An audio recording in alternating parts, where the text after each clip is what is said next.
Okay, is that clear? Okay, okay, right. Now then how this whole issue of public policy is to be understood then, meaning that the way you have understood the definition of political science, right? Or the way you must have read the definition of law. So there must be many thinkers or scholars who have tried to identify distinct features of the discipline, and they have tried to define them, right?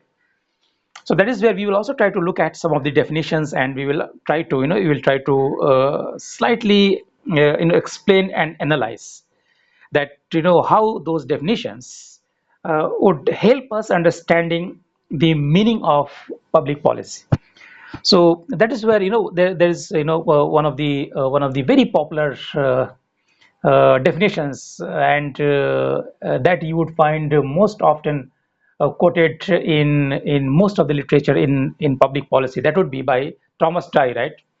Thomas Dye, Thomas Dye, and he wrote a book that is known by a name, Understanding Public Policy, right? Understanding Public Policy, and therein he defines public policy as whatever the government chooses to do or not to do is to be understood as public policy. I mean, that is something, which is very interesting, because it has its merits, as well as it has its limitations when we are trying to understand the meaning of public policy, right? So the definition says that the decisions of the government, number one, and non-decisions too, both constitute public policy.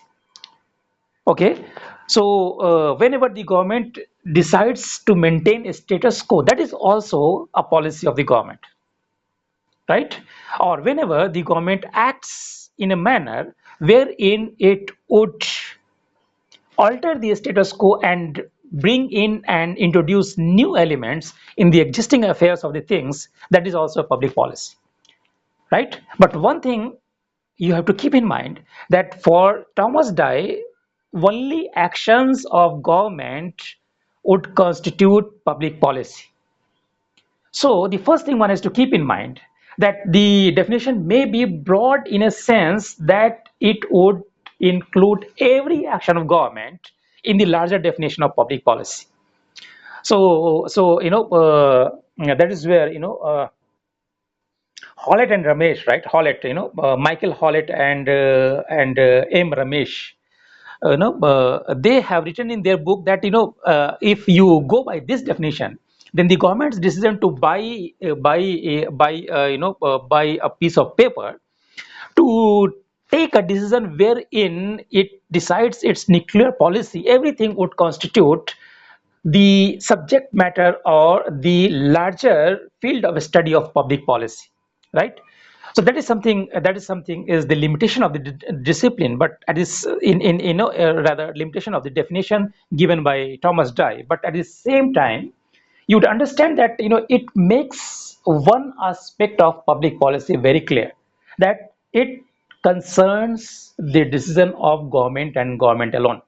So that is where the decisions taken by a private enterprise, or decisions taken by a non-governmental organization, or decision taken by an individual would not constitute the subject matter of public policy.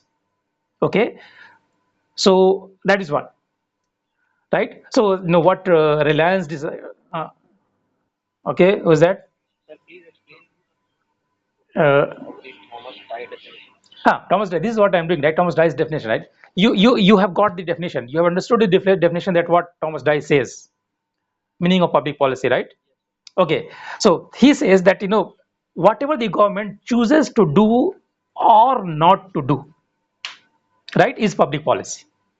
Now what I'm trying to do. I'm trying to further explain the definition of Thomas Dye, right? And we are also trying to understand the larger implications, right? The larger implications of this definition in terms of understanding the public policy. So if we apply this definition, this would mean, number one, that only decisions of the government would constitute the subject matter of public policy, right? Meaning that the decisions or actions of any private individual or any private entity would not constitute the subject matter of public policy. So that is where, howsoever important may be the decision of an MNC, for instance, maybe Reliance decides, or Reliance Petrochemicals decides that okay, it is going to shut down, or rather, Reliance Communications, for instance, right? It decides that it is going to shut down its services for the public, but this would not constitute the subject matter or study of public policy, right? Similarly, anything which has been done by non-governmental organization or any individual, howsoever important may be in terms of its implications for the society at large, would not constitute the subject matter of public policy. Okay, is that clear? So only actions of the government, only decisions of the government should be the subject matter of public policy. Number one.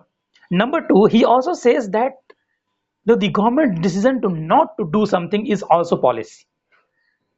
Okay, so if the government decides that it would not raise the taxes, for instance, right, that also constitutes a public policy, because the government has decided not to act as far as the existing tax structure is concerned. Okay, again, say for instance, government keeps silence as far as the uh, say public distribution system, if, as far as the public distribution system is concerned, the way it operates, the way it exists, and the way public distribution system is oriented towards the section which would be defined to be falling under the people, sorry, to be falling under the category of below poverty line, right? So if the government decides that either definition of the below poverty line or the way public distribution system functions, it is not to be changed and the status quo would be maintained, that is also a public policy, right?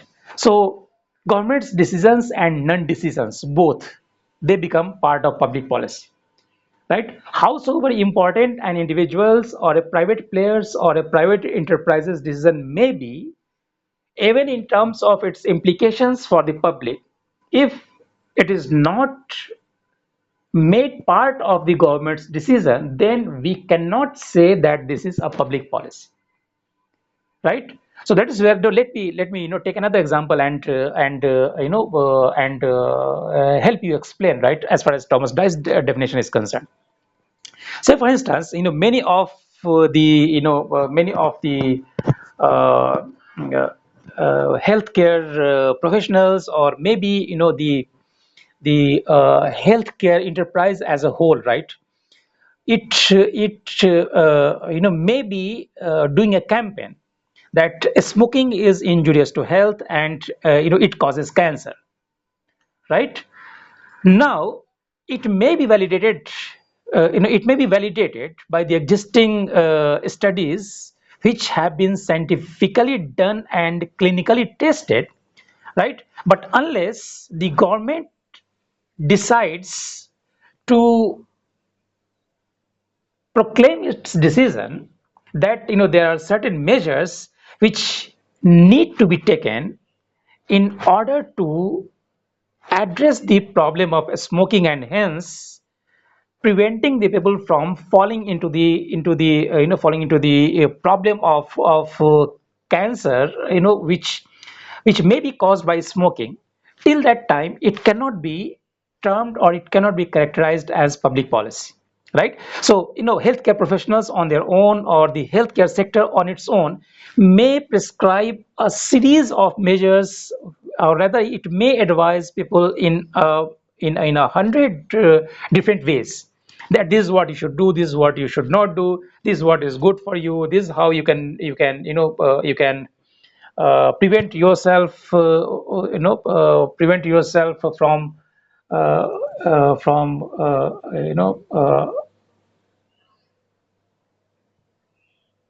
the problem of cancer due to smoking and all, right? So all these things may be good for the society, may be good for the people, maybe even in practice, which may be followed by the people, but that would not be considered as, or that would not constitute public policy unless government proclaims its own decisions, or government makes its own decisions on those measures which would be suggested by, or which would be prescribed by the healthcare sector, or healthcare professionals, right?